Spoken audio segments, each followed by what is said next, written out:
கொலை பண்ணணும்னு அப்பொழுதே ஒரு சம்பவம் நடக்கிறது.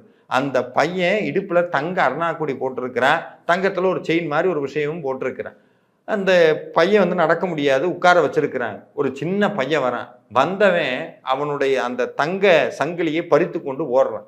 இந்த பையன் நடக்க முடியாது, பேச முடியாது. உடனே திருடன் வந்துட்டான், திருடன் வந்துட்டான்னு ஊமை சிறுவன் பேசினதோடு மட்டும் இல்லாமல் எந்திரித்து ஓட ஆரம்பிக்கிறான். இத பின்னாடி இருந்து அவங்க அம்மா பார்த்து அப்படியே கண்ணீர் கொட்டுறாங்க. முருகா, இவனுடைய கருணை எப்பேற்பட்ட கருணைன்னு. பின்னாடி அந்த குழந்தையும் ஓடிட்டு அப்படியே போறாங்க.